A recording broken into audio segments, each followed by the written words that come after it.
Hello my dear student, welcome back to my YouTube channel. So आज का हमारा जो वीडियो होगा वो वीडियो बीएससी के फर्स्ट सेमेस्टर और जितने भी बच्चे कंपटीशन की तैयारी कर रहे हैं और उनके सब्जेक्ट में केमिस्ट्री है, ठीक है ना। तो 100% मैं कह रहा हूँ, श्योर हूँ कि हाइपर कंजुगेशन से एक या दो या तीन क्वेश्चन आने वाले हैं। तो यहाँ से तो क्वेश्चन तो बाद में हम क्लियर करवाएंगे, लेकिन जो उनको इम्पोर्टेंट फैक्ट है, कैसे हाइपर कंजुगेशन निकालना है, क्या फाउंडेशन है हाइपर कंजुगेशन का, उसको समझाया जाएगा। तो आज का जो क्लास है वो मोस्ट इम्पोर्टेंट होने वाला है बीएससी के भी स्टूडेंट के लिए और नीट आईटी जेई के बच्चों के लिए, ठीक है ना। तो जो फाउंडेशन के बच्चे हैं और जो मेन टारगेटेड बच्चे हैं उनके लिए भी इम्पोर्टेंट फैक्ट होने वाला है, ठीक है। तो चलिए हम डिस्कस करते हैं कि हाइपर कंजुगेशन क्या होता है। समझ में आ रहा है एक हाइपर कंजुगेशन क्या होता है? पता है आपको, hyper conjugation basically alpha hydrogen पे डिपेंड करता है। अब बोलोगे अल्फा हाइड्रोजन क्या होता है? अल्फा कार्बन पे डिपेंड करता है। फिर बोलो अल्फा कार्बन क्या होता है, ठीक है ना। तो ऐसे मेन बहुत सारे कंपाउंड्स हैं जिसको हम लोग डिस्कस करेंगे और समझेंगे कि क्या होता है हाइपर कंजुगेशन, क्यों हाइपर कंजुगेशन को नो बाउंड्री रिलेशंस कहा जाता है, और क्या रीजन होता है बच्चा लोग कि हाइपर कंजुगेशन फ्री रेडिकल में बनता है, हाइपर कंजुगेशन कार्बोकेटायन बनता है, लेकिन हाइपर कंजुगेशन कार्बन आयन में नहीं बनता है। क्या रीजन होता है? क्यों इसको इसको बेकर नाथन इफेक्ट कहा गया है? क्यों इसको सिग्मा पाई इफेक्ट कहा गया है, हाइपर कंजुगेशन कहा गया है? क्या रीजन था? ठीक है, सबको हम प्रॉपर समझेंगे और डिफिनेशन को आगे लिखेंगे। आप लोग नोट्स बनाते हुए चलिएगा, ठीक है। चलिए स्टार्ट करते हैं क्लास को। देखिए, हाइपर कंजुगेशन है, ठीक है। इस हाइपर कंजुगेशन को जी रेडी है। देखो, हाइपर कंजुगेशन है, इसे नो बॉन्ड रेजोनेंस भी कहा जाता है, नो बॉन्ड रेजोनेंस, और सिग्मा सिग्मा पाई कंजुगेशन भी कहा जाता है, और फिर उसके बाद क्या कहता है, बेकर नाथन इफेक्ट भी कहा जाता है। तो ये अलग अलग क्यों कहा जाता है, क्या रीजन है, क्यों हाइपर कंजुगेशन को चार नामों से बुलाया जाता है, उसको हम समझेंगे, ठीक है बच्चा लोग। चलिए समझते हैं क्यों बुलाया जाता है। देखिए, हाइपर कंजुगेशन को लिटरली अगर सिंपल वर्ड, जो हाइपर कंजुगेशन वर्ड का मतलब होता है, उसको अगर आप समझोगे तो वो क्या होता है, एक्स्ट्रा लिंकिंग होती है। एक्स्ट्रा मतलब जो पहले से कंपाउंड बना हुआ है और उसमें भी कुछ लिंकेज होता है ना, एक्स्ट्रा लिंकेज कहा जाता है इसको, ठीक है। चलिए, हाइपर मतलब एक्स्ट्रा लिंक, कंजुगेशन मतलब लिंकेज, ठीक है ना। तो इसे एक्स्ट्रा लिंकिंग कहा जाता है। समझ में आया? अब देखिए क्या समझना है इसमें। This effect is first observed by the baker, scientist थे बेकर, एंड कौन था, नाथन। नाथन साहब ने दोनों लोग मिलके 1935 ईस्वी में 1935 में क्या खोजे थे, हाइपर कंजुगेशन को खोजे थे, ठीक है ना। हाइपर कंजुगेशन के इफेक्ट खोजे थे, इसीलिए हाइपर कंजुगेशन को क्या कहा जाता है, बेकर नाथन इफेक्ट कहा जाता है। एक क्लियर हुआ। अभी तीन बाकी है। हाइपर कंजुगेशन होता क्यों है, आप तो पहले बेकर नाथन बता दिए। हाइपर कंजुगेशन होता क्या है, चलिए डिफिनेशन को देखते हैं, ठीक है। ये जो नोट्स होने वाला है हाइपर कंजुगेशन का ना, मैंने बहुत पढ़ा है, लेकिन मुझे लगा है कि ये जो नोट्स होगा, मैं वो नहीं कर रहा हूँ कि हाँ आप नोट्स लिखिए सब कुछ करिए, लेकिन मैं कर रहा हूँ कि ये नोट्स सबसे सुपर नोट्स हो, ठीक है ना, जिसमें हाइपर कंजुगेशन को सब कुछ इंक्लूड किया गया है, ठीक है। चलिए समझते हैं। The delocalisation of electron in a sigma bond, ठीक है ना। Delocalisation of electron in a sigma bond, sigma bond में जो इलेक्ट्रॉन होते हैं, आप समझिए, धीरे धीरे समझिए। सिग्मा बॉन्ड में जो इलेक्ट्रॉन्स होते हैं, यूजली सी एच, कार्बन और हाइड्रोजन सिग्मा बॉन्ड, और कौन सा, कार्बन कार्बन सिग्मा बॉन्ड, ठीक है ना। अब इसमें जो इलेक्ट्रॉन्स होते हैं, इसमें जो इलेक्ट्रॉन्स होते हैं वो क्या होते हैं बच्चा लोग, डीलोकलाइज होते हैं। डीलोकलाइज आपको पता है ना क्या होता है, डीलोकलाइज मतलब, डीलोकलाइज मतलब पोजीशन का चेंज। अब देखिए, विथ एडजेसेंट इम्पटी, अब ध्यान दीजिए यहाँ सब बातें, एडजेसेंट इम्पटी और पार्शियल फील्ड पी आर्बिटल, मतलब या तो इम्पटी हो या तो पूरी तरह से खाली हो पी आर्बिटल, या फिर क्या हो, हाफ फील्ड हो, पार्शियल हो, मतलब एक इलेक्ट्रॉन भरा हो उसमें, ऐसा कंडीशन होना चाहिए। क्या बता रहा है, डीलोकलाइजेशन। अब देखिए मैं बताता हूँ क्लियर। और पाई आर्बिटल, या फिर किसमें जाएगा, पाई आर्बिटल में। ये कह रहे हैं कि जो पड़ोसी है सिग्मा का, सिग्मा कौन सी, सिग्मा इलेक्ट्रॉन जो कार्बन और कार्बन, कार्बन और हाइड्रोजन है और कार्बन कार्बन है, ठीक है ना। इन दोनों में से किसी का सिग्मा इलेक्ट्रॉन, ठीक है ना, अपने एडजेसेंट मतलब पास वाले इम्पटी मतलब पूरी तरह से खाली, या फिर पार्शियल पी आर्बिटल्स में जाते हैं, ठीक है। या तो कंडीशन हो गया, फिर नेक्स्ट वन कंडीशन क्या है, या फिर पाई आर्बिटल्स में जाते हैं। ये इनकी यही कहानी है। ठीक है। पाई ऑर्बिटल को इलेक्ट्रॉन एक्सेप्ट करने की बहुत कैपेसिटी होती है, तुरंत ट्रांसफर करता है इलेक्ट्रॉन डेंसिटी, फिर इलेक्ट्रॉन डेंसिटी को एक्सेप्ट करता है। तो हाइपर कंजुगेशन क्या हुआ बच्चा, पूरा डेफिनेशन तो नहीं है, सिंपल समझिए। हाइपर कंजुगेशन क्या होता है, आप सिंपली बोल दो कि ये क्या होता है सर, डीलोकलाइजेशन होता है। फिर पूछेंगे किसका डीलोकलाइजेशन होता है, आप ये बोलेंगे सिग्मा के इलेक्ट्रॉन की, सिग्मा बॉन्ड के इलेक्ट्रॉन का। फिर पूछेंगे कौन कौन से सिग्मा बॉन्ड बच्चा लोग, तो आप लोग बताइएगा कार्बन कार्बन, कार्बन हाइड्रोजन के जो सिग्मा बॉन्ड होते हैं उनका डिलोकलाइजेशन होता है। फिर पूछेंगे कहाँ होता है डिलोकलाइजेशन, तो आप बताइएगा इम्पटी पी ऑर्बिटल में, खाली वाला जो पी ऑर्बिटल है उसमें। या फिर तो पूछ दिए कि और कुछ कंडीशन है बच्चा, तो आप बोलोगे या फिर पार्शियल पी ऑर्बिटल होगा सर, तो उसमें भी इलेक्ट्रॉन जाएगा। बोलेंगे कोई एग्जांपल, हाँ हम एग्जांपल देंगे ना। फिर उसके बाद समझिए, या फिर पाई ऑर्बिटल्स में जाते हैं। जो डिलोकलाइजेशन है किसका, सिग्मा बॉन्ड के इलेक्ट्रॉन का, कहाँ से, सिग्मा बॉन्ड इलेक्ट्रॉन से इम्पटी पी ऑर्बिटल या पार्शियल पी ऑर्बिटल या फिर पाई बॉन्ड्स में, that is known as hyper conjugation. उसी को तो हम कहते हैं हाइपर कंजुगेशन। ठीक है ना, वो एक्स्ट्रा लिंकेज हो जा रही है, मतलब अलग से जुड़ाव हो जा रहा है, किसके बीच में, सिग्मा के बीच में और पाई के बीच में। चलिए, दिस एक्स्ट्रा शेयरिंग, और जो एक्स्ट्रा शेयरिंग हो रही है of electrons helps to stabilise the molecule, उस मॉलिक्यूल को स्टेबल करने में हेल्प करते हैं। लाइक क्या हो गया, कार्बोकेटायन, एल्कीन या फिर फ्री रेडिकल्स। जो फ्री रेडिकल होगा वो पार्शियल फील्ड डी ऑर्बिटल रखेगा, कार्बोकेटायन जो होगा वो फुल्ली फील्ड, मतलब कि इम्पटी पी ऑर्बिटल रखेगा, सर फील्ड नहीं, इम्पटी पी ऑर्बिटल रखेगा। जो एल्कीन होता है बच्चा ना, यही एल्कीन क्या करता है, पाई बॉन्ड, पाई ऑर्बिटल्स रखता है। ठीक है ना, तो इस इफेक्ट से, हाइपर कंजुगेशन से जो कंपाउंड्स होते हैं, जिस कंपाउंड में हाइपर कंजुगेटिव स्ट्रक्चर बनता है, वो कंपाउंड क्या होता है बच्चा लोग, वो कंपाउंड होता है स्टेबलाइज। क्या होता है, वो ज्यादा स्टेबल होता है। चलिए डेफिनेशन को समझते हैं, बारी बारी से समझते हैं, और जो भी डेफिनेशन इंपॉर्टेंट लगे आप सब छाप दीजिए उसमें। ठीक है ना, अच्छे से छापिए बच्चा। देखिए, when ever a carbon atom having alpha hydrogen,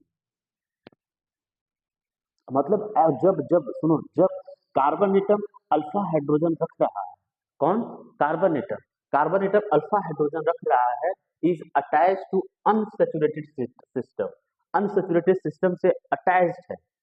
देखिए, ये बोल रहे हैं कि अगर आपके पास ऐसा कार्बन है, एक सेकेंड कलर को चेंज करते हैं, देन आफ्टर आपको बताते हैं।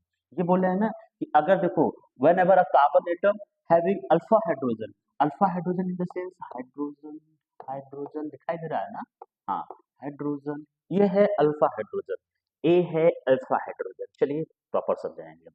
ठीक है, अब देखिए बच्चा, ये आपके पास हाइड्रोजन है, ये पास कार्बन है, ये क्या है, हाइड्रोजन है, ये क्या है, हाइड्रोजन है। ठीक है, अगर ये किसी अनसैचुरेटेड सिस्टम से जुड़ा है, किससे जुड़ा है, अनसैचुरेटेड सिस्टम से, दिस इज अनसैचुरेटेड सिस्टम। तो बच्चा लोग समझिए मेरी बात को, कि जब ये अनसैचुरेटेड सिस्टम से जुड़े हैं ना, तो यहाँ से जो डबल ये है ना, अब इस कार्बन से जो पहला कार्बन जुड़ा होगा वो होगा बच्चा अल्फा। कौन सा होगा बच्चा, अल्फा कार्बन होगा। जब ये, सॉरी, अल्फा कैसे बनाया जाएगा, अल्फा कार्बन होगा। ओ माय गॉड, मैंने तो इरेजर को देखा ही नहीं। रुकिए एक मिनट,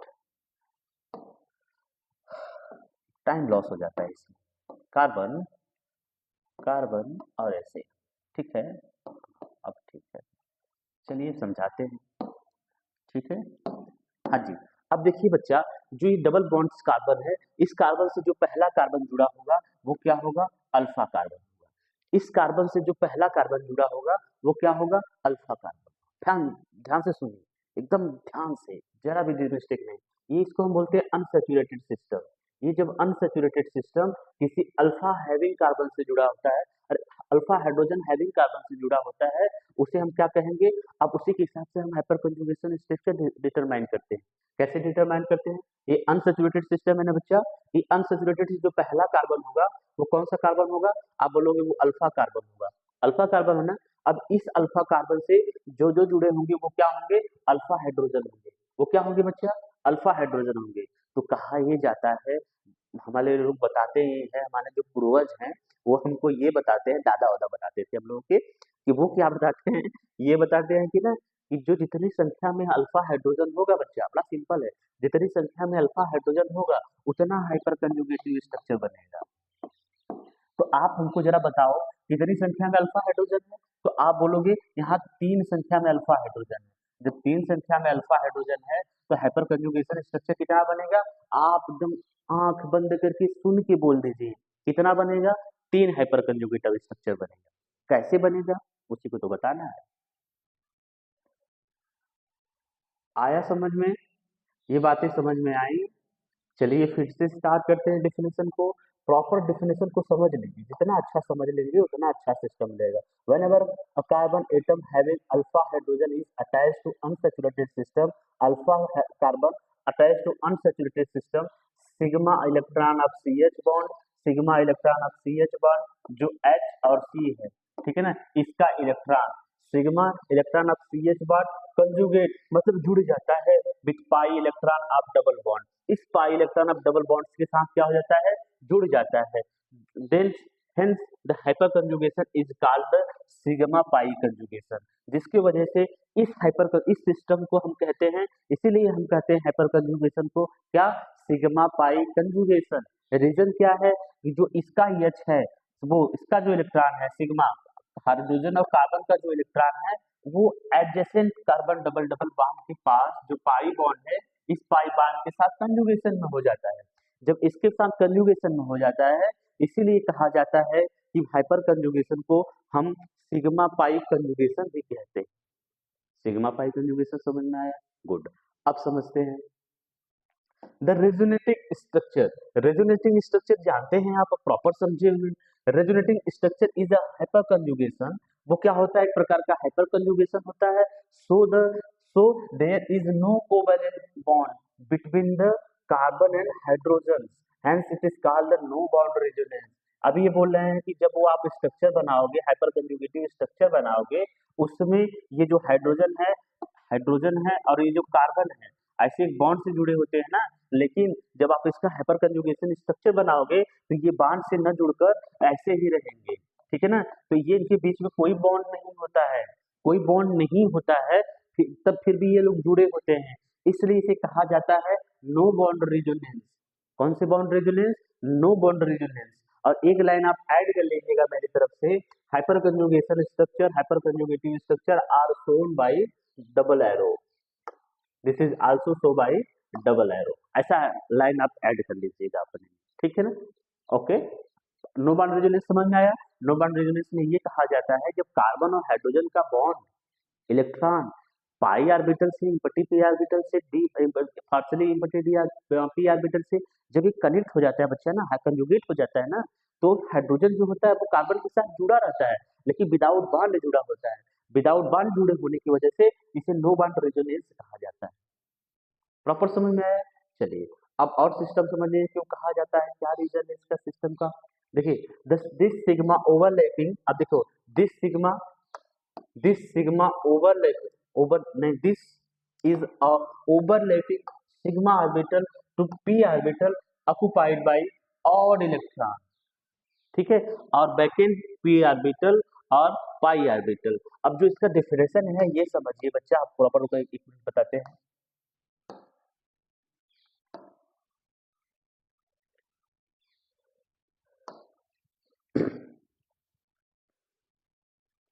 नेक्स्ट डेफिनेशन को समझते हैं।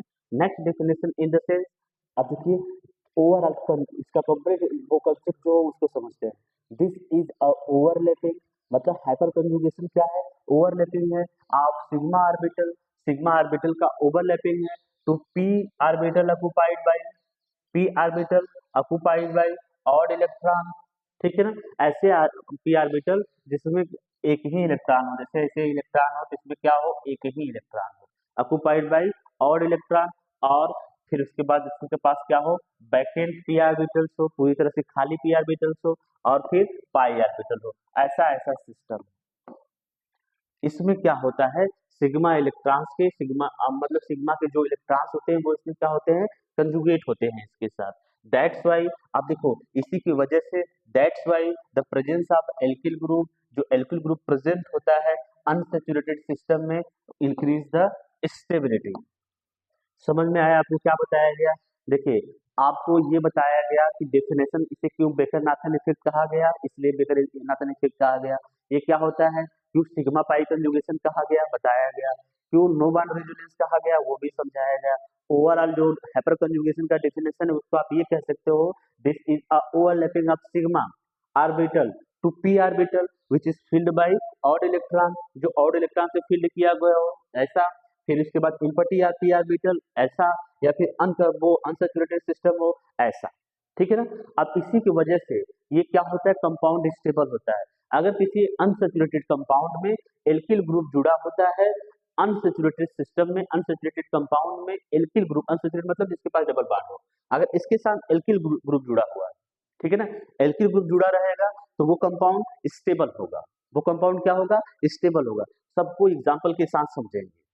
चलिए अब समझते हैं कि ये हाइपर कंजुगेशन और रेजोनेंस में क्या डिफरेंस है, कि हाइपर दोनों को तो देखो, रेजोनेंस को भी डबल एरोस दिखाते हैं, हाइपर कंजुगेशन को भी डबल एरोस दिखाते हैं। रेजोनेंस भी स्टेबिलिटी बताती है, हाइपर कंजुगेशन भी स्टेबिलिटी बताती है। तो हम किसको क्या समझे, तो देखिए रेजोनेंस में जो जनरली होता है वो पाई इलेक्ट्रॉन का या फिर लोन पेयर ऑफ इलेक्ट्रॉन क्या होते हैं, डीलोकलाइज होते हैं। याद है आपको, हाँ, पाई इलेक्ट्रॉन या फिर वो लोन पेयर क्या होते हैं, डीलोकलाइज होते हैं। डीलोकलाइज हुए ना, जबकि हाइपर कंजुगेशन में सी एच बॉन्ड का या फिर पाई इलेक्ट्रॉन का वो जो इलेक्ट्रॉन्स है वो डीलोकलाइजेशन होते हैं। पाई इन द सेंस मतलब जो कार्बन कार्बन है ये इधर जाएगा तभी नहीं इलेक्ट्रॉन्स इधर जाएगा। तो ये बताया जाता है कि इसमें जो रेजोनेंस होता है वो हाइपर कंजुगेशन होता है। आप सिंपली ये भी कह सकते हो इसमें सिग्मा बॉन्ड का क्या होता है, डीलोकलाइजेशन होता है, जबकि रेजोनेंस में जो होता है वो क्या होता है, पाई इलेक्ट्रॉन का और फिर लोन पेयर का डीलोकलाइजेशन होता है। समझ में आया? चलिए, कोई दिक्कत? अभी तक तो दिक्कत नहीं हो रही है। चलिए अब समझते हैं कि हाइपर कंजुगेशन स्ट्रक्चर को हम कैसे बनाते हैं। हमको कैसे पता कि ये स्टेबल होगा और इतने हाइपर कंजुगेटिव स्ट्रक्चर बनेंगे, इसको समझना है। ठीक है बच्चा लोग, चलिए समझते हैं। देखिए जो हमारा पहला है, the compound must have sp2 hybridisation, मतलब कंपाउंड के पास sp2 हाइब्रिडाइजेशन होना चाहिए। जो भी कंपाउंड है, जिस भी एटम पे आप निकाल ले हो उसके पास sp2 हाइब्रिडाइजेशन होनी चाहिए।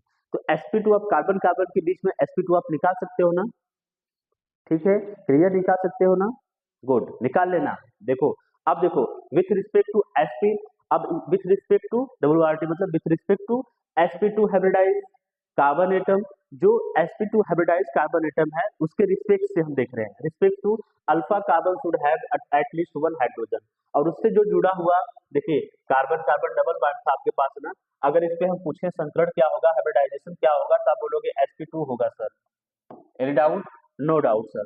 तो फिर उसके बाद जब ये sp2 हो गया तो आप ये बताओ, जब इसके साथ कोई कार्बन जुड़ा है, ये बोल रहे हैं कि इसके पास जो कार्बन जुड़ा है उसके पास एटलीस्ट वन हाइड्रोजन एटम होना चाहिए, कम से कम तो हाइड्रोजन एटम एक होना ही चाहिए, बाकी दो हो रहे हैं तीन रहे वो अलग बात है, कम से कम कितना हाइड्रोजन एटम होना चाहिए, एक होना चाहिए। ठीक है, चलिए अब समझते हैं अब क्या कहना चाहते हैं। थर्ड वन में देखिए, नंबर ऑफ अल्फा हाइड्रोजन, जितनी संख्या में अल्फा हाइड्रोजन होंगे उतनी संख्या में हाइपर कंजुगेटिव स्ट्रक्चर बनेगा। अगर लेटर सपोज यहाँ पर अल्फा हाइड्रोजन एक है तो आप बोलोगे एक स्ट्रक्चर बनेगा, क्या बोलोगे, एक स्ट्रक्चर बनेगा। जब आप दूसरा समझिएगा, more the hyper conjugation structure more the stability. अब देखिए अगर यहाँ पर एक हाइपर कंजुगेशन बन रहा है तो बच्चा आप यहाँ पे बताओ, यहाँ पे आप बोलोगे सर दो हाइड्रोजन है अल्फा, तो यहाँ पे दो हाइपर कंजुगेटिव स्ट्रक्चर बनेगा। जब बच्चा दो हाइपर कंजुगेटिव स्ट्रक्चर बनेगा तो ये बोल रहे हैं जिसमें जिस कंपाउंड में ज्यादा हाइपर कंजुगेटिव स्ट्रक्चर बनेगा वो कंपाउंड क्या होगा, ज्यादा स्टेबल होगा। ठीक है ना, जिसमें कम बनेगा वो क्या होगा, लेस स्टेबल होगा। तो आप जब पहला हाइड्रोजन था तो उससे और इससे मिलाइए तो आपको क्या बोलेंगे, ये दो वाला ज्यादा स्टेबल है। रीजन क्यों है, क्योंकि इसमें ज्यादा हाइपर कंजुगेटिव स्ट्रक्चर बन रहा है। देखिए carbon carbon sigma bond can also involve, ये कार्बन कार्बन सिग्मा बॉन्ड बनने भी जो इलेक्ट्रॉन्स होते हैं वो स्टेबल, वो इसमें डिलोकलाइजेशन में या ओवरलैपिंग में इन्वॉल्व होते हैं। स्टेबिलिटी एराइज, जो स्टेबिलिटी हो रही है, आप बोले हो कि दूसरा जिसमें स्ट्रक्चर ज्यादा होता है वो ज्यादा स्टेबल होता है, क्यों होता है, क्योंकि जब उसके इलेक्ट्रॉन्स आते हैं ना वो इंट्रैक्शन करते हैं, जो लीड्स करते हैं लोअर एनर्जी, उस ऑर्बिटल की एनर्जी को लोअर कर देते हैं। आपको पता है अच्छे से, एनर्जी और स्टेबिलिटी दोनों इनवर्सली प्रोपोर्शनल होते हैं। अगर आप एनर्जी ज्यादा रहेगी वो लेस स्टेबल रहेंगे, ठीक है ना, एनर्जी कम रहेगी वो ज्यादा स्टेबल रहेंगे। समझ में आ रहा है? तो जो इलेक्ट्रॉन्स आते हैं ना, सिग्मा इलेक्ट्रॉन के और पाई इलेक्ट्रॉन्स के पाई ऑर्बिटल से या इम्पटी में तो ठीक है, जो सिग्मा इलेक्ट्रॉन का ट्रांसफर हो रहा है वो इलेक्ट्रॉन्स आते हैं ऑर्बिटल के पास में ना, उनके बीच में इंटरेक्शन होगा, उसकी एनर्जी को कम करता है। जब उसके एनर्जी को कम करेगा तो उसकी स्टेबिलिटी को बढ़ाएगा, सिंपल सी बात है। ठीक है, तो हाइपर कंजुगेशन समझ में आया कैसे निकालना है। पहले आपको पता करना है कि जो कंपाउंड, जिस कंपाउंड में हाइपर कंजुगेटिव स्ट्रक्चर निकाल रहे हो वो sp2 है कि नहीं, जैसे रेजोनेंस में आपने पता किया था। तो दूसरा कंपाउंड ये देखना है कि sp2 हाइब्रिडाइज कार्बन एटम से जो कार्बन जुड़ा है उसके पास अल्फा हाइड्रोजन है कि नहीं। अगर उसके पास अल्फा हाइड्रोजन नहीं होगा तो स्टेबिलिटी नहीं होगी, तो उसका हाइपर कंजुगेशन स्ट्रक्चर नहीं बनेगा। अल्फा हाइड्रोजन ही डिजाइन करता है कि उसका हाइपर कंजुगेटिव स्ट्रक्चर बनेगा कि नहीं बनेगा। ठीक है, मैं थोड़ा सा रब करता हूँ, इस नियम को आप लिख लो बच्चा। एक सेकेंड, मैं इसको हटाता हूँ सब प्रॉपर, आप इसको लिख लो, बहुत जरूरी है ये।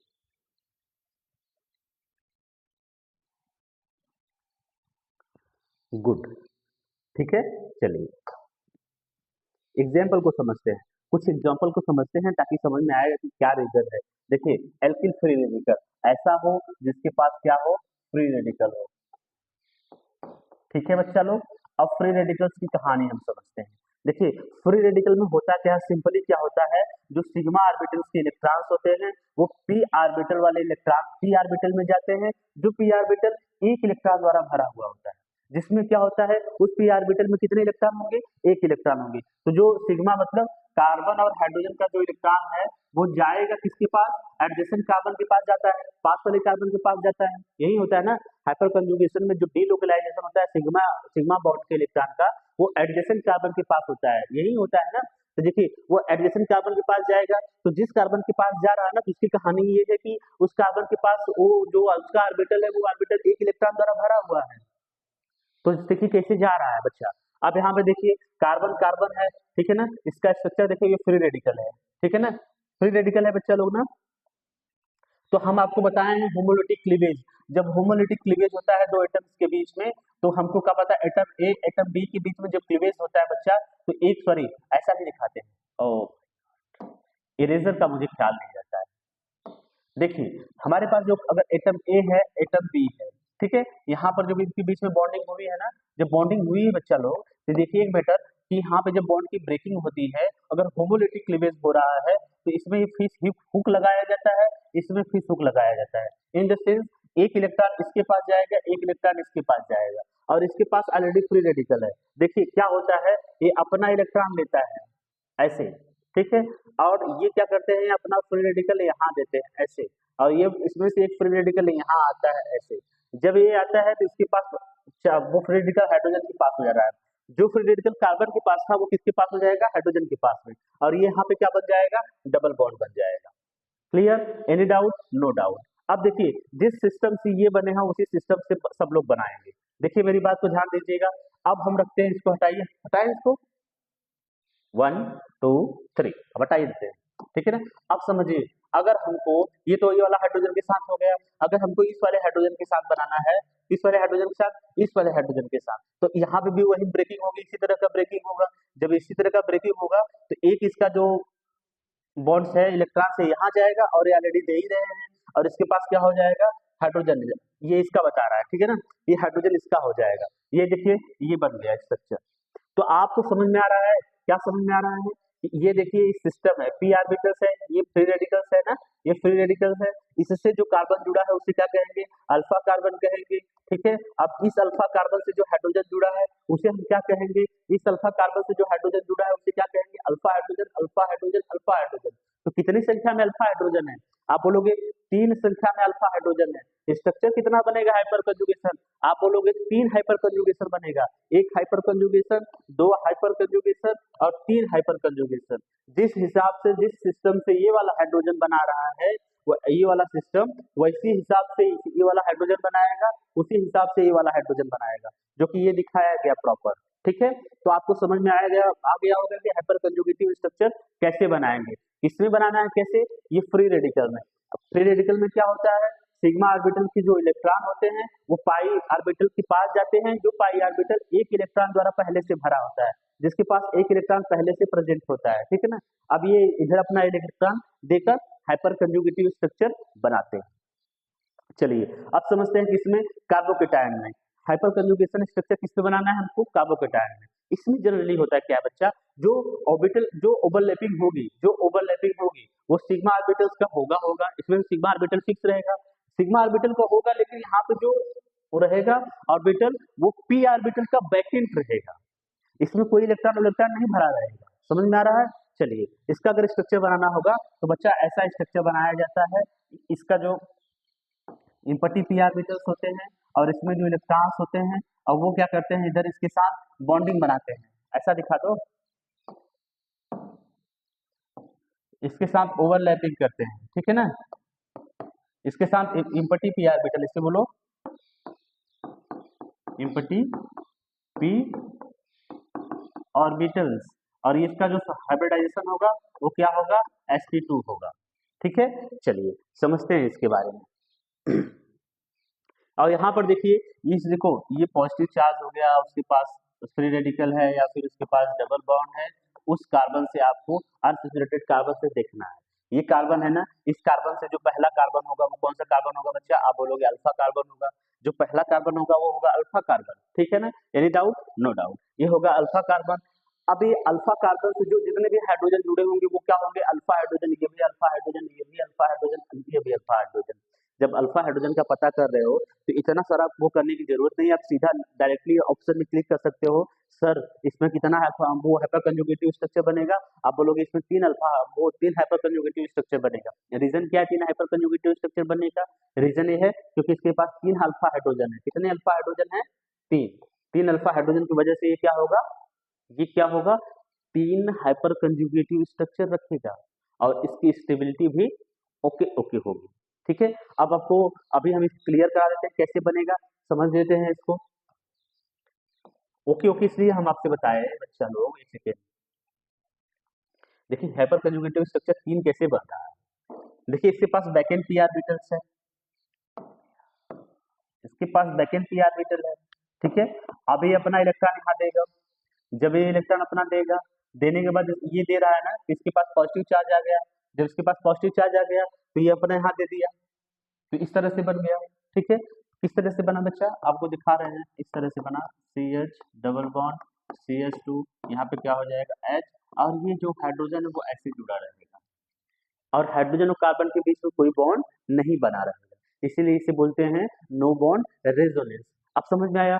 ठीक है, जिस हिसाब से ये कार्बन दे रहा है, अब ये इनका वापस दीजिए, ये अब इनको वापस देंगे, ये इनको देंगे, जब ये इनको दे रहे हैं तो कुछ इस तरह से बनेगा, किस तरह से बनेगा, इस तरह से बनेगा।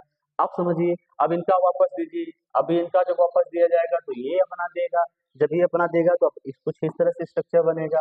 तो कितना स्ट्रक्चर बन गए, ये तीसरा है, ये कौन सा है, दूसरा है, ये कौन सा है, पहला है। तो इसका हाइपर कंजुगेटिव स्ट्रक्चर कितना बना, तो आप बोलोगे इसका हाइपर कंजुगेटिव स्ट्रक्चर 3 बना। तो पहले पता था ना कि अल्फा हाइड्रोजन कितना है, तो जितना अल्फा हाइड्रोजन होगा उतना स्ट्रक्चर बनेगा, कोई दिक्कत नहीं, दिक्कत होनी चाहिए। देखिए आपको होमवर्क में आपको दिया जा रहा है, यहाँ भी होमवर्क दिया जा रहा है कि क्या करना है आपको। देखिए आपके पास अगर HCH3 H CH2 प्लस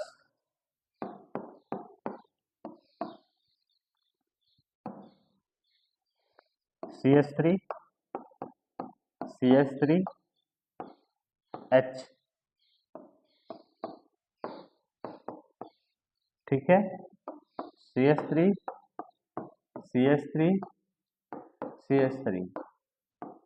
यहाँ पर क्या करिएगा, इसका आप हाइपर कंजुगेटिव स्ट्रक्चर बनाइएगा।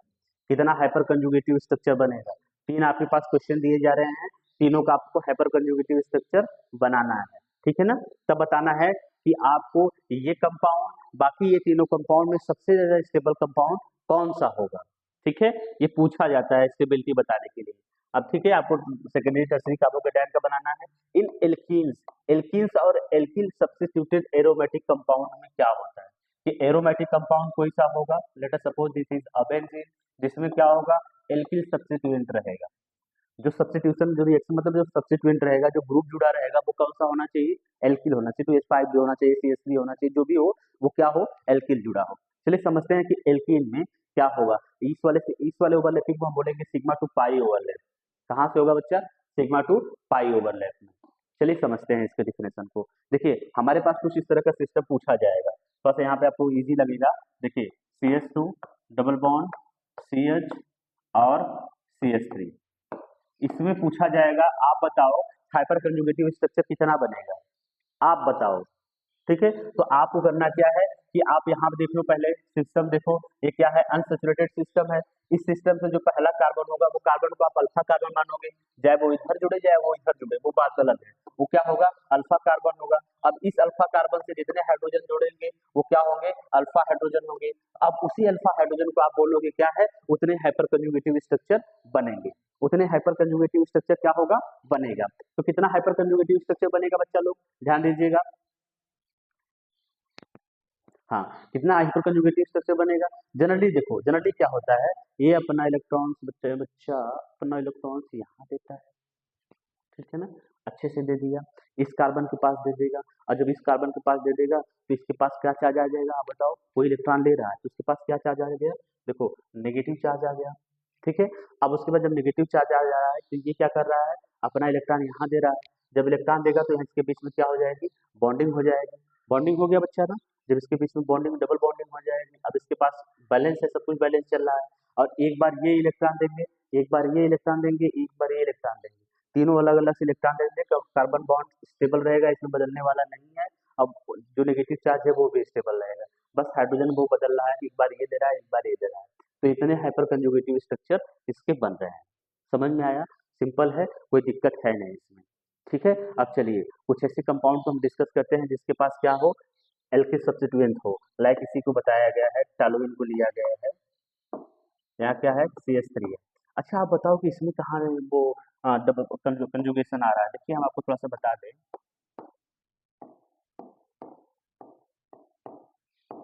ये देख रहे हो ना, ये कार्बन कुछ इस तरह से सिस्टम है, देखो CH double bond CH2 CH3, ये सिस्टम है। देखो ये हमारा पास क्या है, ये हमारे पास C है, ये हमारे पास C है, और डबल दो कार्बन है, उनके बीच में अगर डबल बॉन्ड है तो उससे जो एल्किल ग्रुप जुड़ा होगा वो अल्फा कार्बन होगा। अल्फा कार्बन जितने हाइड्रोजन जुड़े होंगे वो क्या होंगे, अल्फा हाइड्रोजन होंगे। तो ये अल्फा हाइड्रोजन ही बताते हैं कितना हाइपर कंजुगेटिव स्ट्रक्चर बनेगा। तो यहाँ पर देखिए, यहाँ पर देखिए, ये कार्बन कार्बन है, कार्बन कार्बन के बीच में डबल बॉन्ड, इससे जुड़ा है वो कार्बन है, वो कार्बन क्या होगा, अल्फा कार्बन होगा।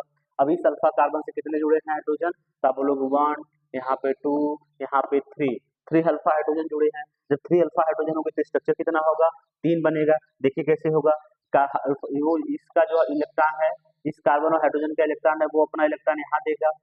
ठीक है, अपना इलेक्ट्रॉन देगा यहाँ, तो इस कार्बन की डेंसिटी बढ़ जाती है। जब इस कार्बन की डेंसिटी बढ़ जाती है तो वो अपना इलेक्ट्रॉन इस कार्बन को देगा। जब इस कार्बन को देगा तो इस कार्बन के ऊपर आ जाएगा नेगेटिव चार्ज। तो जिस हिसाब से ये दे रहा है उस हिसाब से तीनों लोग देंगे। ठीक है ना, तो एक स्ट्रक्चर ये बन जाएगा, एक स्ट्रक्चर ये बन जाएगा, दूसरा स्ट्रक्चर क्या बन जाएगा, ये बन जाएगा। रीजन क्या है, यहाँ पर सबको न बताकर यहाँ पर इसका कर दीजिए, जोड़ दीजिए, एक बार इसको प्लस कर दीजिए, यहाँ बॉन्ड हटा दीजिए, यहाँ पे क्या करिए, इसको जोड़ दीजिए, इसको हटा दीजिए, यहाँ पे बॉन्ड हटा के यहाँ पे लगा दीजिए S प्लस। तो 3 प्लस अलग अलग स्ट्रक्चर बनेंगे, बाकी जो नीचे की संरचना है वो सेम रहेगी, बस आपको हाइड्रोजन की पोजीशन को बदलना है। ठीक है, चलिए कौन से फैक्टर हैं जो मतलब कि हाइपर कंजुगेशन क्या इफेक्ट करता है। हाइपर कंजुगेशन सबसे इंपॉर्टेंट होता है कि स्टेबिलिटी बताता है। क्या बताता है, स्टेबिलिटी बताता है। किसका बताता है, कार्बोकेटायन का, फ्री रेडिकल का। आपको एक बात समझ में आ रहा है, अभी बताएंगे। ठीक है, चलिए बॉन्ड लेंथ में क्या इसका इफेक्ट है कि hyper conjugation leads to shorting the sigma bond. ये क्या करेगा, जिसमें हाइपर कंजुगेशन बनेगा ना, उसका जो बॉन्ड सिग्मा बॉन्ड की लेंथ होगी वो शॉर्ट हो जाएगा, वो क्या हो जाएगा, छोटा हो जाएगा। ठीक है, जैसे उन्होंने बताया 1,3-ब्यूटाडाइन का 1 CH2 1,3-ब्यूटाडाइन का। ठीक है, ये हो गया, यहाँ पे कितना हो गया, ये भी पूरा हो गया। हाँ, 1,3-ब्यूटाडाइन का, इसमें बोल रहे हैं अगर हाइपर कंजुगेशन होता है। हाइपर कंजुगेशन कैसे होता है, ये अपना इलेक्ट्रॉन यहाँ लेते हैं, जब अपना इलेक्ट्रॉन यहाँ लेते हैं तो ये यहाँ चला आता है। जब यहाँ चला आता है तो कुछ स्ट्रक्चर इस तरह से बनेगा, क्या बनेगा, यहाँ बनेगा, क्या बनेगा बच्चा, माइनस, यहाँ पे क्या होगा CH, यहाँ पे क्या होगा डबल बॉन्ड, यहाँ पे क्या होगा CH2 प्लस। ठीक है, यहाँ पे प्लस होगा। जो बॉन्ड्स अब बनेंगे ना, तो इसमें जो हाइपर कंजुगेशन की वजह से जो सिग्मा बॉन्ड है उसकी लेंथ क्या हो जाएगी, छोटा हो जाएगा। किसके कंपेरिजन में? जो हाइड्रोकार्बन पाए जाते हैं, जो नॉर्मल हाइड्रोकार्बन पाए जाते हैं उसके जो सिग्मा बॉन्ड की जो लेंथ होती है 1.56 एंगस्ट्रॉम होती है, जबकि जब वो जिसमें हाइपर कंजुगेशन स्ट्रक्चर बनता है उसमें सिग्मा बॉन्ड की लेंथ क्या होती है? 1.46 एंगस्ट्रॉम होती है।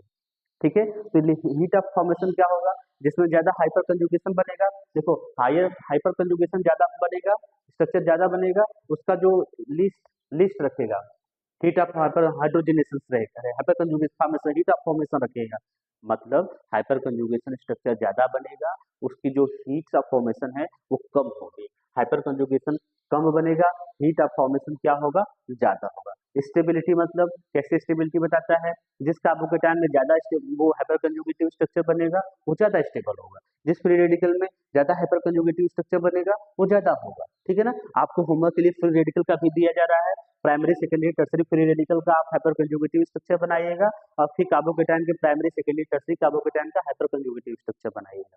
ठीक है, चलिए इंपॉर्टेंट क्वेश्चन इससे पूछे जाते हैं कि why carbocation and free radical have hyper conjugative structure, उसके पास क्या है?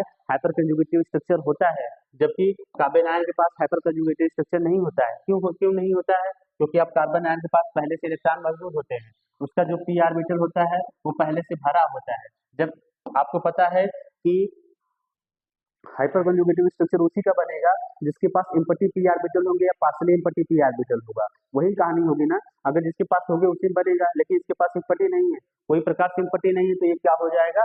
फील्ड है। जब फील्ड है तो बच्चा इसके लिए क्या होगा? तो इसीलिए कार्बन आयन में जो हाइपर कंजुगेटिव स्ट्रक्चर है वो नहीं बनता है। ठीक है ना, चलिए समझते हैं एरोमेटिसिटी का। एरोमेटिसिटी क्या होती है कि 4-5 कंपाउंड इसमें दिए जाते हैं, सेक्शन ए का क्वेश्चन है, मोस्ट इंपॉर्टेंट है। ठीक है ना, सेक्शन ए जिसका क्लियर हो गया, जो बच्चा सेक्शन ए बढ़िया से कर लिया उसी को नंबर मिलेगा। चलिए, aromaticity is a special property shown by certain cyclic compound, कुछ ऐसे कंपाउंड्स होते हैं उनके द्वारा एरोमेटिसिटी को बताया दिखाया जाता है। कौन से कंपाउंड होते हैं? जिसके पास प्लेन जो कंपाउंड प्लेनर होते हैं, प्लेनर मतलब उसमें जो हाइब्रिडाइजेशन होगा क्या होगा?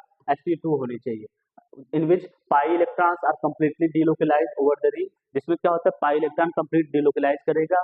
देखो ये कब बोला है कि एरोमेटिसिटी किसी स्पेशल वो कंपाउंड की प्रॉपर्टी होती है।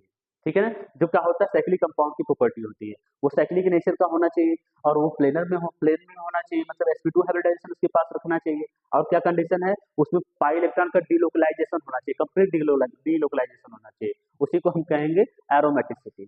चलिए, एरोमेटिसिटी को मतलब वो होने के लिए कंडीशन क्या है कि कोई कंपाउंड एरोमेटिसिटी है तो क्या कंडीशन होगा? ठीक है ना, उसको हकल रूल बोलते हैं कि हकल्स रूल। क्या बोलते हैं? हकल रूल।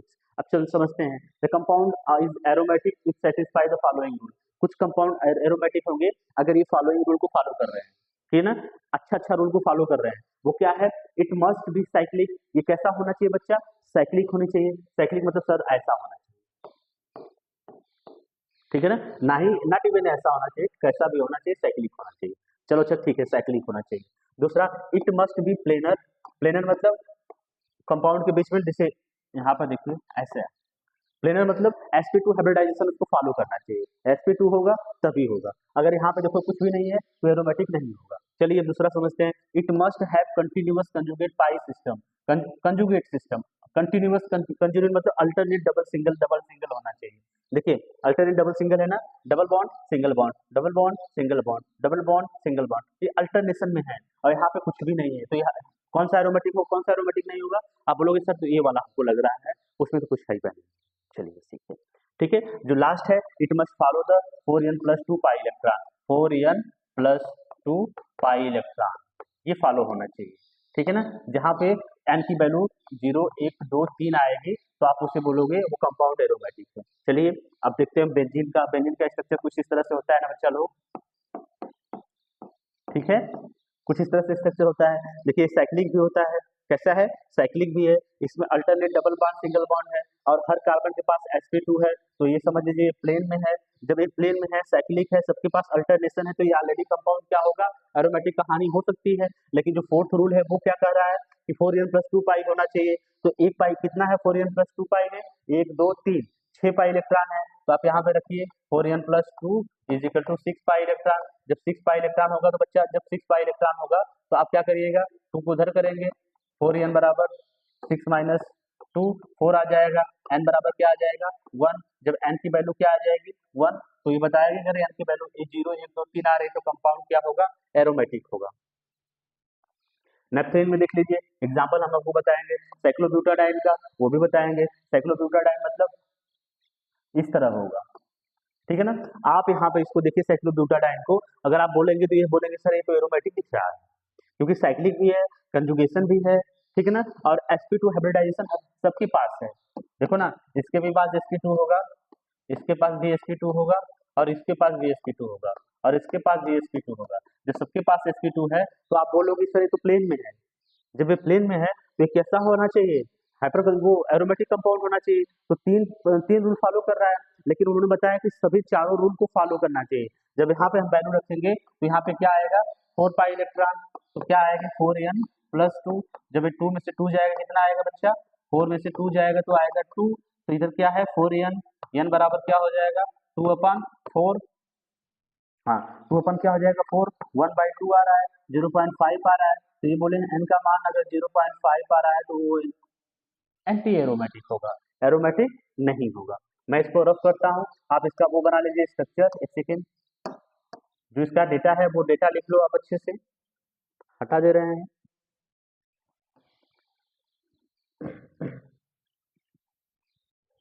लिखिए बच्चा अच्छे से।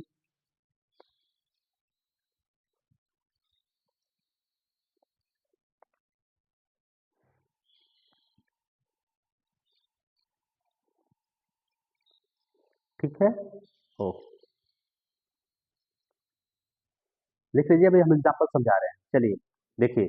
एरोमेटिसिटी ऑफ बेंजीन, बेंजीन का एरोमेटिसिटी आपको एग्जांपल वो आपके सिलेबस में है, ठीक है ना।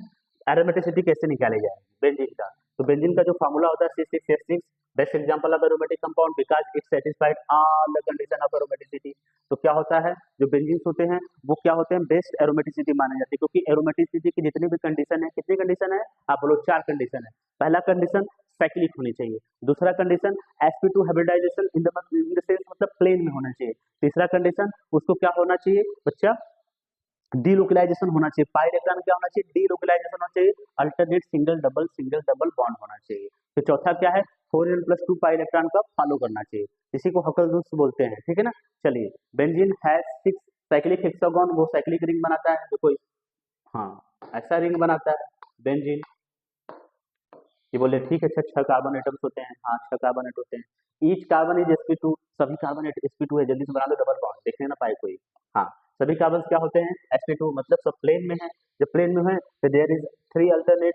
देखो यहाँ पे अल्टरनेट डबल सिंगल बॉन्ड हो गया, double bond single bond, double bond single bond, alternate में हो गया, चलो ठीक है। ईच कार्बन एटम देखो, अब जो पाई इलेक्ट्रॉन है वो 2 पाई इलेक्ट्रॉन रख रहे हैं, ये 2 pi electron 2 pi electron 2 pi electron, तो 6 पाई इलेक्ट्रॉन हुए, तो वैल्यू रखोगे यहाँ पर हकल्स रूल फार्मूले में।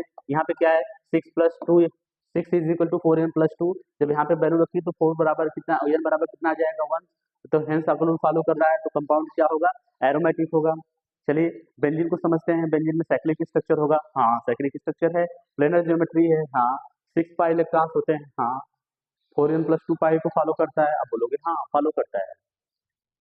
चलिए कुछ इस कंपाउंड ऐसे कंपाउंड हैं, जितने कंपाउंड आपको यहाँ पे लिखे गए हैं सब क्या होते हैं, एरोमेटिक कंपाउंड होते हैं। आप लोग अच्छे से समझिए और इसको स्क्रीनशॉट लेकर या वीडियो पॉज करके आप इसको अच्छे से समझिए कि कैसे इसका हर में देखो डबल बॉन्ड होगा, साइक्लिक स्ट्रक्चर होगा, सब लोग फॉलो करेगा, ठीक है, कोई दिक्कत नहीं। जितने भी कंपाउंड हैं सब एरोमेटिक कंपाउंड हैं।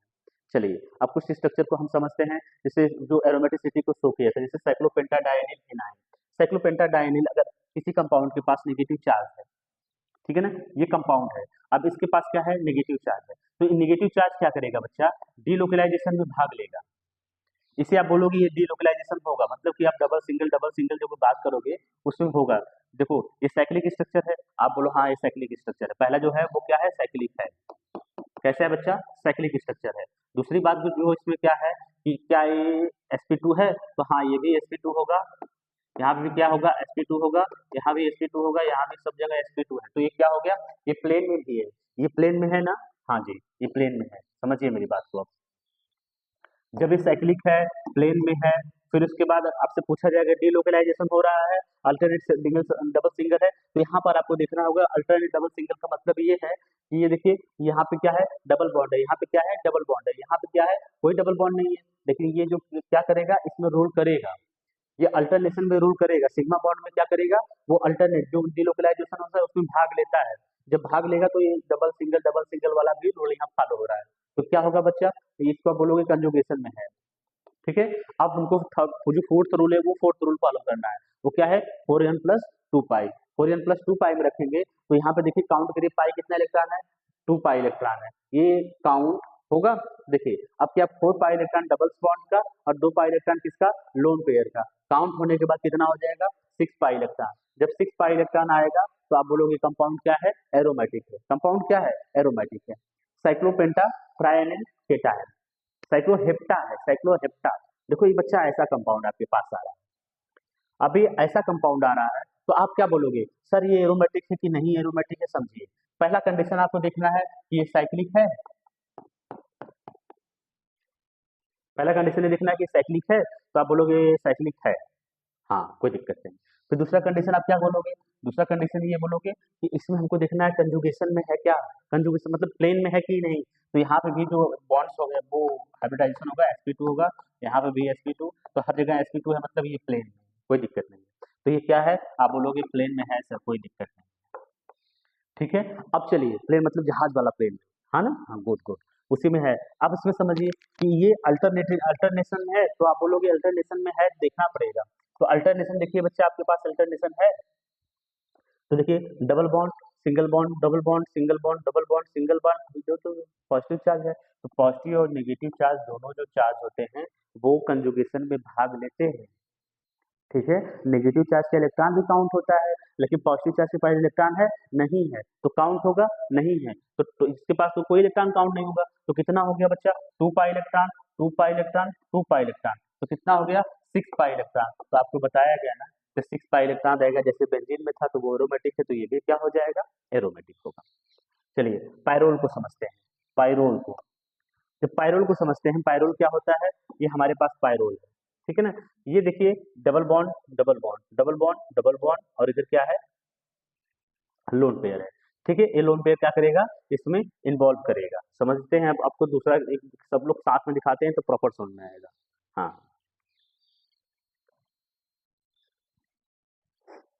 ठीक है, अब हमारे पास समझिए, ये क्या है, सिंगल बॉन्ड, ये क्या है, डबल बॉन्ड, ये क्या है, डबल बॉन्ड। तो ये पहले इसका देखो साइक्लिक है, सबका देखो, ये भी साइक्लिक, ये भी साइक्लिक, तीनों साइक्लिक है। कोई डाउट, आप बोलोगे नहीं नहीं कोई डाउट नहीं। दूसरा देखो कि ये सब लोग प्लेन में है, प्लेन मतलब सबके पास sp2 है, तो सबके पास लोन पेयर दिखाई दे रहा है ना, तो सब लोग क्या है, ये sp2 है, तो सब लोग क्या है बच्चा, प्लेन में है। ठीक है, तीसरा देखना है, कंजुगेशन में है, तो कंजुगेशन में है ना, देखो single bond double bond lone pair, ये भी बॉन्ड में कंजुगेशन, मैंने बताया ना बॉन्ड में कंजुगेशन करेगा, ये भी कंजुगेशन करेगा, ये भी कंजुगेशन करेगा, सब लोग कंजुगेशन करेगा। जब सब लोग कंजुगेशन करेगा तो आप लोग बोलोगे कि ये कंजुगेशन में है, क्या बोलोगे बच्चा, कंजुगेशन में, कंजुगेशन फॉलो कर रहा है। तो 3 रूल फॉलो कर रहा है एरोमेटिसिटी होने के लिए। फोर्थ रूल हमको देखना है क्या, 4n plus 2 pi electron. Pi electron कितना है, इधर देखो, पहले में देखो पाई इलेक्ट्रॉन कितना है। अब इसके बाद देखो ऑक्सीजन है ना, ऑक्सीजन के पास 2 लोन पेयर ऊपर, 2 लोन पेयर नीचे, तो ये लोन पेयर क्या होगा, जितने भी नीचे लोन पेयर है वो पार्ट नहीं करेंगे, do not part, do not part. अब जब पार्ट नहीं कर रहे हैं तो ये इसके इलेक्ट्रॉन काउंट नहीं होंगे, तो कितने होंगे, 2 2 4 2 6, 6 पाई इलेक्ट्रॉन, आप बोलोगे एरोमेटिसिटी। यहाँ पे कितने होंगे, 6 पाई इलेक्ट्रॉन, आप बोलोगे क्या है, एरोमेटिक कंपाउंड है। यहाँ भी कितना होगा, 6 पाई इलेक्ट्रॉन, आप बोलोगे एरोमेटिक कंपाउंड होगा, जैसे बेंजीन में था। ठीक है ना, चलिए अब इसका देख लीजिएगा, नेप्थलीन में, नेप्थलीन में देखो, सब लोग कैसा है बच्चा, सब लोग के पास sp2 है, सब लोग के पास sp2 है, इसके पास भी sp2 है, इसके पास भी sp2 है। पाई इलेक्ट्रॉन काउंट करिए, 2 2 4 2 6 2 8 2 10, 10 पाई इलेक्ट्रॉन। ठीक है, 4n प्लस 2 पाई में रखिए, 4n 2 प्लस 10 पाई इलेक्ट्रॉन। अब इसमें रखने के बाद वैल्यू कैलकुलेट करिए, क्या आ जाएगा, 4n बराबर 10/2, 10 - 2 सॉरी, हाँ हाँ, 10 - 2 कितना आ जाएगा, 4n बराबर 8, तो कितना हो जाएगा, 2। एन की वैल्यू क्या आ जाएगी, 2 आ जाएगी। जब एन की वैल्यू 2 आ जाएगी तो बताया गया एन की वैल्यू 0 1 2 3 रहेगी, तो कंपाउंड क्या होगा, एरोमेटिक होगा। चलिए एंथ्रासिन का देख लीजिए, एंथ्रासिन में कितना है, 2 2 4 2 2 4 2 6 2 8 2 10 2 11 सॉरी 2 2 4 2 6 8 10 12 14 14 पाई इलेक्ट्रॉन सिस्टम होता है। ठीक है, 14 पाई इलेक्ट्रॉन सिस्टम होगा तो आप यहाँ पे क्या रखिएगा 4n+2 is equal to 14 pi electron. ठीक है, अब ये इधर चला जाएगा 14 - 2 इज इक्वल टू 12 हो जाएगा। तो n is equal to 4n is equal to कितना हो जाएगा 12, n इज इक्वल टू 3। तो n की मान क्या आ जाएगा यहाँ पे 3। जब n की मान 3 आ जाएगा तो वो क्या हो जाएगा, आप बोलोगे एरोमेटिक कंपाउंड होगा। ये भी क्या है, एरोमेटिक कंपाउंड है। ठीक है, इसका निकालिएगा। तो हम आज जो डिस्कस किए वो हाइपर कंजुगेशन सबसे मोस्ट इंपॉर्टेंट है, फिर एरोमेटिसिटी को डिस्कस किए। ठीक है ना, आप लोग इसको अच्छे से पढ़िए समझिए, और जो भी मैं होमवर्क दिया हूँ उसको करिए। मिलते हैं नेक्स्ट वीडियो में, वहाँ हम आपको बताएंगे इंडक्टिव इफेक्ट क्या होता है, जो सबसे इंपॉर्टेंट टर्म होता है। ठीक है ना, थैंक यू सो मच। मिलते हैं नेक्स्ट वीडियो में और वहाँ पे इंडक्टिव इफेक्ट समझते हैं।